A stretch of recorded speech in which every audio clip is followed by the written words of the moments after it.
David Bennett. I want to take a call on the Taxation, International Investment and Remedial Matters Bill. I am sure I have the right bill, and members of the other side of the House should take note of this bill that shows the government is working effectively to provide that economic base that will deliver this country the brighter future that it was promised and is expected. And the Labor Party members over there now get a bit interested when they hear those words of a brighter future that put them in their place in the Parliament. But this bill is an important taxation bill as it extends the active income exemption introduced in 2009 to offshore subsidiaries. So essentially controlled foreign companies, or CFCs as they are known in taxation terminology, are the subject of this bill. And the other name that is used is the foreign investment funds, which also are part of this bill, so that it applies to joint ventures and other significant shareholdings in foreign companies that are not controlled by New Zealanders, so non-portfolio FIFs. So effectively what this bill is doing is meaning that the active income exemption is now being extended and to joint ventures and other significant shareholdings. Now that is in contrast to the other form of income, which is known as passive income, which is typically your interest, royalties and such like. Under the rules, only passive income derived by New Zealand shareholders in offshore companies will be subject to New Zealand tax.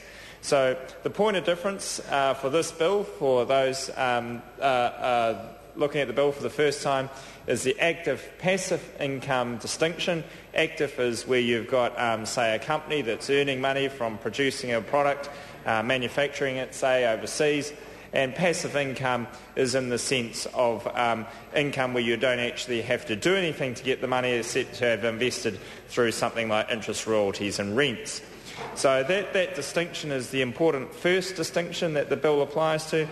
And then the second part of that is the nature of the ownership and the taxation of that ownership. And so what you're doing essentially here is where it is active income, the point of taxation will be in the country where that active income is essentially earned, rather than being treated as New Zealand tax. But where you have passive income, you will be taxed in New Zealand, even though that passive income may have been earned overseas. And so that's the general thrust of what this bill is about.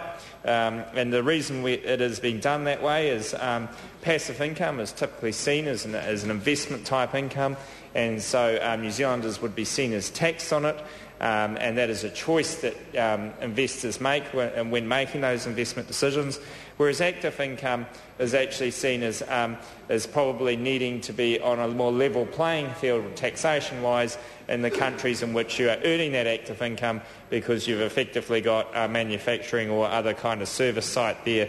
And so by doing what we are doing here, it is giving a stronger and more sustainable tax system for New Zealand and providing an impetus for growth and actually treating New Zealand taxpayers on a level playing field with their international competitors.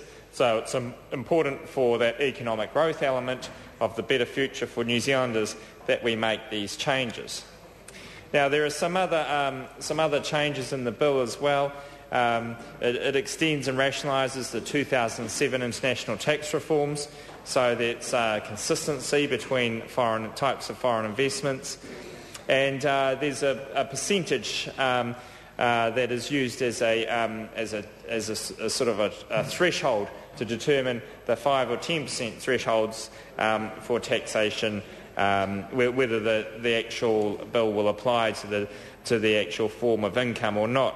Another big part of the bill is the exemption for Australia. So essentially, previously you used to have a foreign investment fund which had a grey list of countries. Typically the 8 grey list countries were ones that are typical New Zealand trading partners.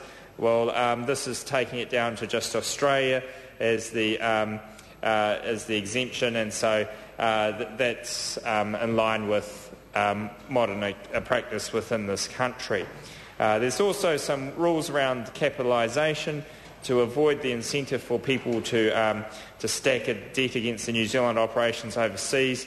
And so that's part of to stop any taxation or tax planning where people are trying to avoid taxation by taking advantage of these rules. So essentially, and there are a few other minor amendments in the bill as well. So essentially this bill is to create a level playing field for a taxation base. So that active passive income is a huge part of that, and to make sure that controlled foreign companies and foreign investment funds are treated in a manner which enables New Zealand investors and businesses to grow. Thank you, Mr. Speaker. For Raymond Ho.